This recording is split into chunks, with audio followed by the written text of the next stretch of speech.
अरे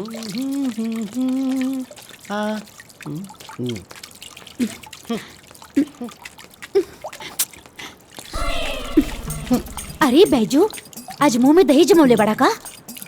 लेकिन कुछ कहा बैजू, तू गुस्सा मने एकदम आमिर खान के तरह लागेला। सच में? मजाक तो नहीं कर रहा तारू। अरे ना पापा। अच्छा सुने को बात बताएं? बताओ।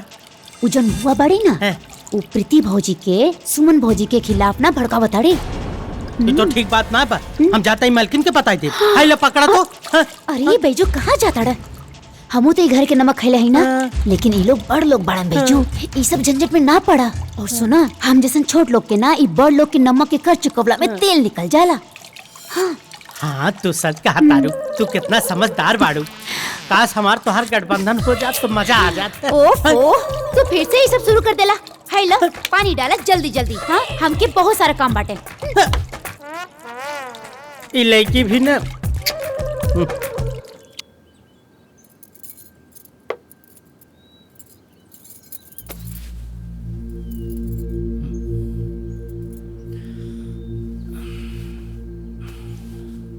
का भेलो? कहे इतना उदास लगा तारू? आज बुआ जी ना दीदी के बारे में बहुत उल्टा सीधा बोलत रही। तू बुआ जी की टेंशन मत ला। वो खाली थोड़ा भौजी से चिढ़ेली, यही से।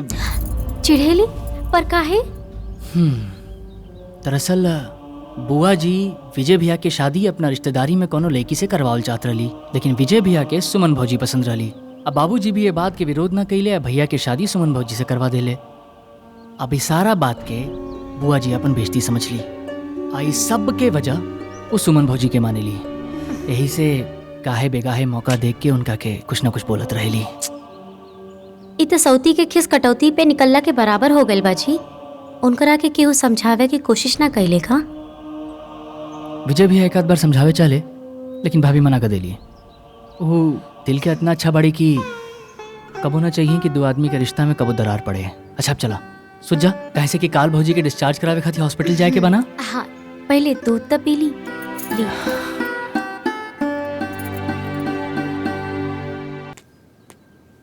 अरे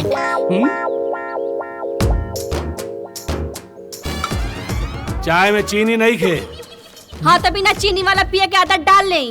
चीनी वाला ना मिले, रवा का शुगर लेवल बहुत ज्यादा बढ़ गई बा। हम ना पिए। हाँ तो मत पी, हम दे देता नहीं बाजू के। हाँ मलकिन, हमारा के शुगर वाला बेशुगर वाला दोनों चलेला। बैजो।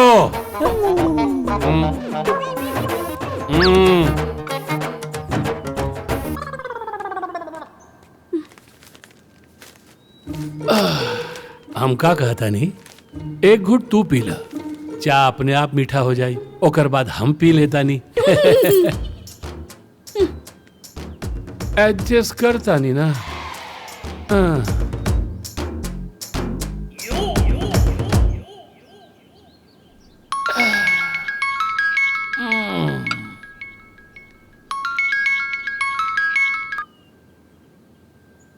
हेलो केदारनाथ जी नमस्कार, मैं बैंक मैनेजर पाठक बोल रहा हूँ। अरे पाठक साहब नमस्कार, बोली। आपका 25 करोड़ का लोन पास हो गया। अरे पाठक साहब बहुत बहुत धन्यवाद। अरे नहीं नहीं, इसमें धन्यवाद मेरा नहीं, अपने बेटे विजय का कीजिए। रात दिन एक करके आखिर उसने लोन पास करा ही लिया, वरना इतनी बड़ी रकम मिलना मुश्किल था। आपका अमाउंट 15 दिन के भीतर आपके अकाउंट में ट्रांसफर हो जाएगा। नमस्कार जी नमस्कार। अरे बैंक मैनेजर पाठक। अरे विजय बाबूजी, अरे बहुत खुश लगा। विजय अमर, बहुत ही अच्छा खबर बा। हाँ का बाबूजी? हमनी के 25 करोड़ के लोन पास हो गई। अरे ये तो वाकई बहुत खुशी की बात बा।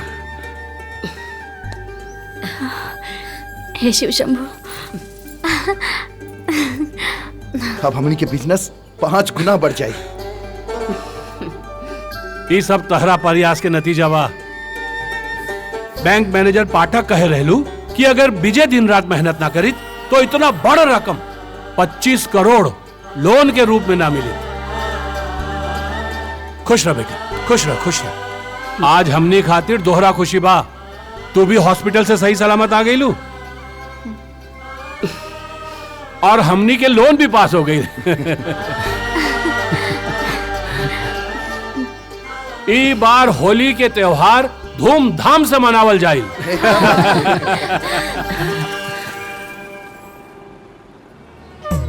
हैप्पी होली।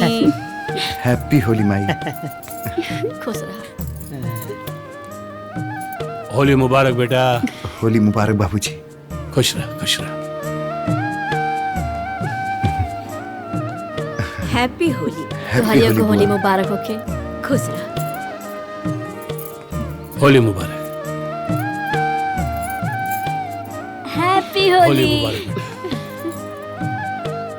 खुश रह। हैप्पी होली। खुश रहा छुटको। हैप्पी होली। हैप्पी होली। खुश रहा। खुश रह। खुश रहा, खुश रहा। दादा के तू लगे? दो नहा पूतो भलो। ई का भइल?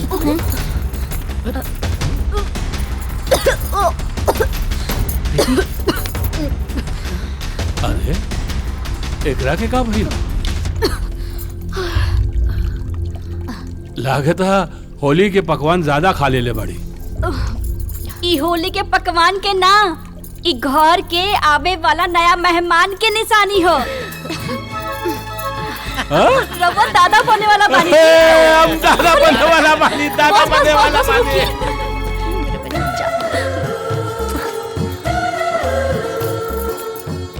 हे शिव शंभो, राउर महिमा परम्पार बा। आखिर रउआ ई घर में वारिस लाही देनी।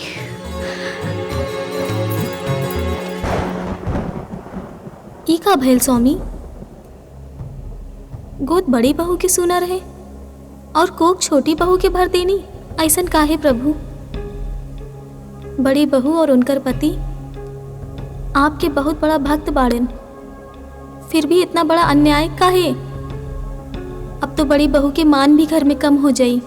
हे देवी, मनुष्य अपन परिणाम मात्र से ही खुश हो जाला, लेकिन परिणाम के गर्भ में छुपल भविष्य के देखे के क्षमता मनुष्य में नहीं खे। समय के प्रतीक्षा करा, यही में सबके कल्याण बा।